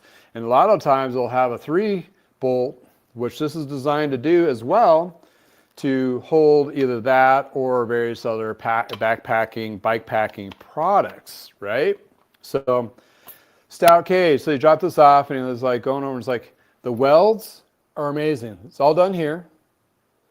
You know, stamping, the bending of the tubing and welding and grinding, stainless steel, beautiful. They also have a powder coated black. But I mean, it's beautiful, made in the United States. Oh, where's the product? Where's the materials made? Oh, he sources them in the United States. So this is also a United States stainless steel product, materials built in a bottle cage form and sold in the United States. So this is like from the beginning where it's sourced to the final product. So there alludes, like we were talking about before, about Giant. They also make a standard cage. So same properties, but what's really nice, has multiple holes here instead of your standard cage, which is only standard one. So you can adjust this to make it easier to reach, or if your frame is tight and compact, or if you want to lower the cage down to get a pack in there and so forth. Same tubing, strength-wise. I mean, if you've been around, you've had cheap bottle cages in your bike, and your bike falls over and the cage goes ping, then you're like, shit. And I mean, you got 3 welds on each side, even on the smaller one. holds up well. Yeah, they're not cheap and they're not super light, but they're super strong and super adjustable. So this is not for, this is for the tubby guy like myself, or, a person that's doing backpacking that's not overly concerned about weight, which a lot of us aren't. I'd say 80% of us shouldn't be worried about weight. We should be worried about the experience. And you don't, get a cage that works for you the best. So, this is what works for you. That's great. Holds a water bottle just fine, nice and snug, that kind of thing. But that's not all. Yeah, this sounds like an infomercial, but it really isn't. I'm just kind of featuring what some companies have already started doing and have been doing, and they'll be expanding on this through our new State of the State. This is what's able to be done going forward. And it's like, you may have seen something similar to this. This is like one of those pack mounts that you can just strap whatever. So this is another product of theirs. This is the the older version of theirs with the crimps, and then they upgraded to a nice tubing there, bigger spacing, more holes for adjustment. So if you're doing any backpacking, commuting, that kind of stuff, these are United States made products, materials sourced in the United States too. Okay, you're watching this from out of the United States and so forth. All I'm really trying to get at on this particular product line is like, yeah, we can do it in-house, but it's going to cost, look up these prices, a little bit more expensive. But you're going to get hopefully a little better quality, and you only need to buy it once. It's not like you're going to go through bottle cages and break stuff. But you're sourcing, and this is the idea. It's like, it's the best thing being made, and he happens to be making it here. And he makes it himself. He has only one other full-time employee. I mean, it's like, that's where a lot of the industry is going to be going to, is companies like this doing cool things. And, doing what they can. And, they asked him, is the tariffs and mess with his costs and materials? And it's like, yeah, the companies have bolstered the prices up a little bit, but he's able to still keep he's eating his margins a little bit, but still be able to make a profit. And, he's doing his best to do there. And I'm going to show you the site so you can at least get a taste of what it looks like. Oh, if I can find it. Oh, there it is. It's up top, right in front of my face. All right. Widefoot, made in the United States, sourced materials. Those are probably the 4 big products that he sells. And this is what it looks like. The straps, this is where you can source a lot of extra water. If you're going on those longer rides and you're going to be out there in the sticks, that's his bike actually. He's riding a Kona now. But he has like some stainless steel bolts, titanium bolts, that kind of thing. I asked him if he was going to do titanium cages. He's like, he's thinking about it, but right now he's just trying to get through, like all of us are just trying to get through what we're doing. But that's what those are designed to do, that kind of thing. And at first he was like, I don't know if it's really your market, your niche or what have you. But I'm like, a lot of us do more than just road riding. A lot of us do recreational riding. If I'm going to be packing some extra water or drinks for my, kids and stuff, and I'm pulling the trailer on top of this, yeah, I'm gearing up. And, there's a lot to this for something so simple, right? That's the thing. It's like, if you get that's all they do is this. And you get companies that are more into that. That's all they do is that one thing. They're going to do it really well.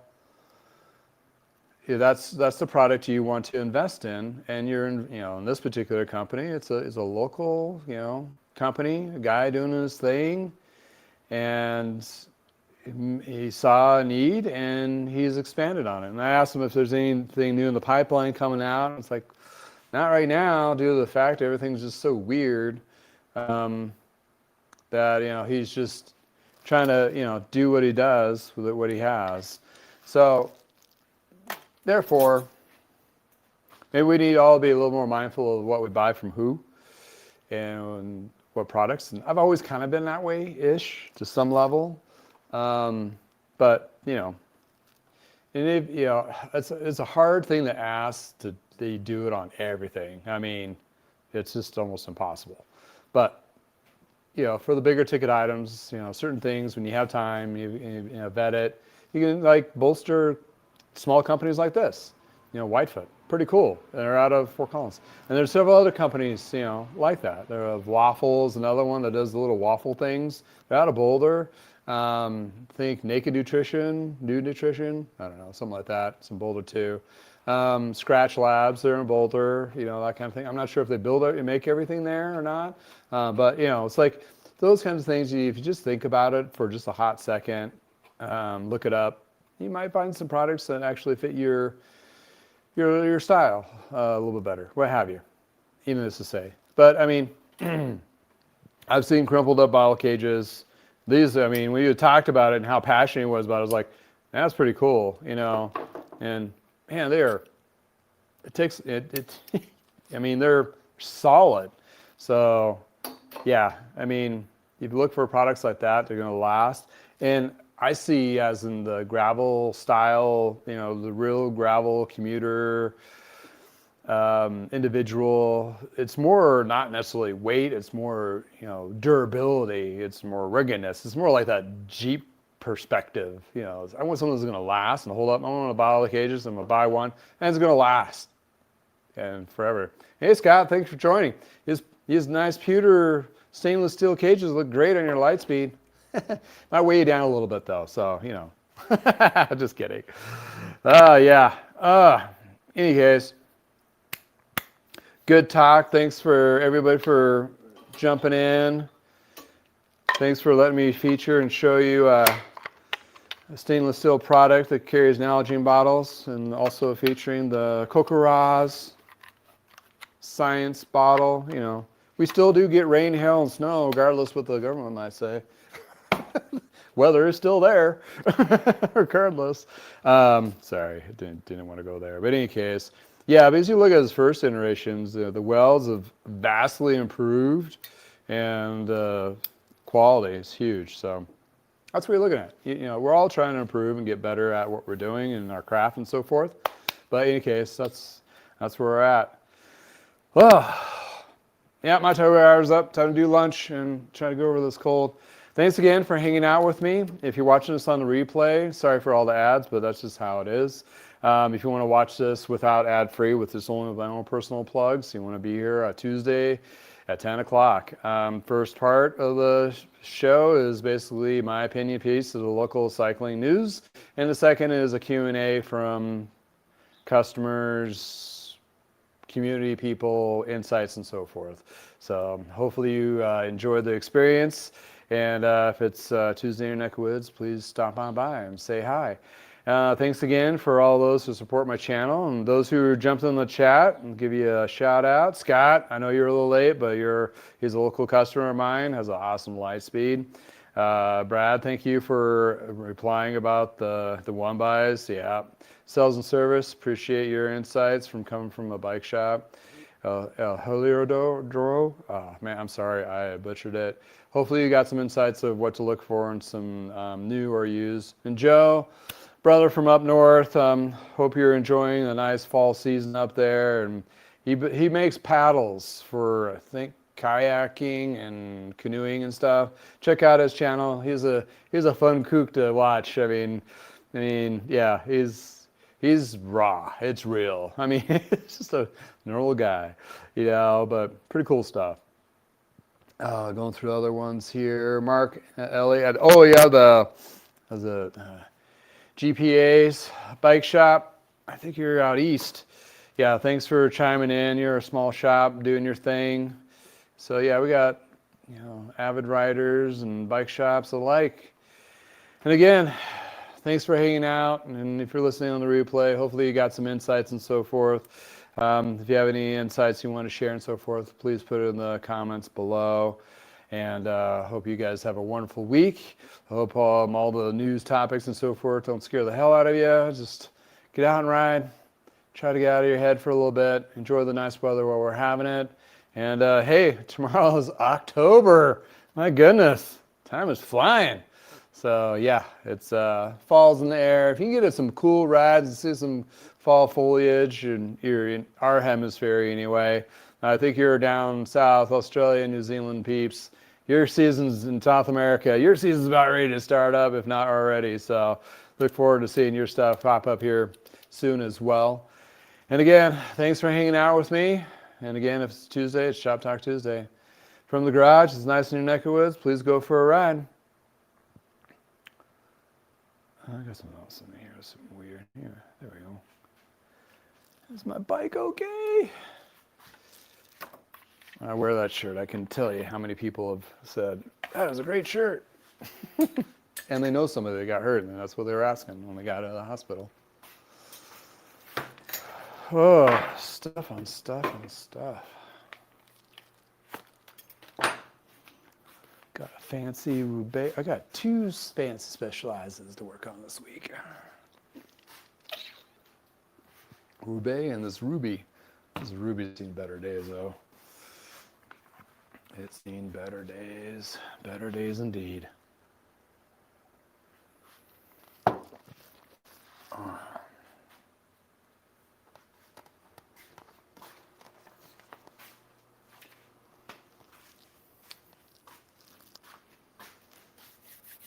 I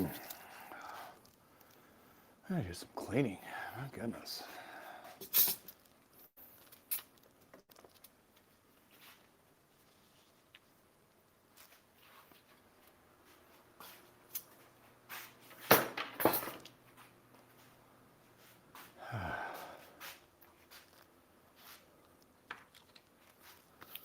Let's see. I better add.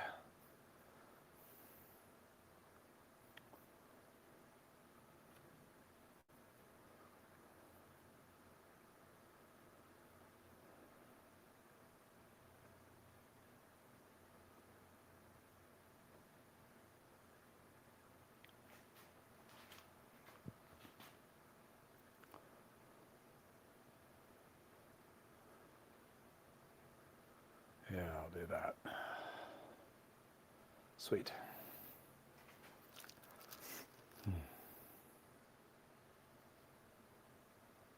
All right, lunchtime. You guys have a wonderful time.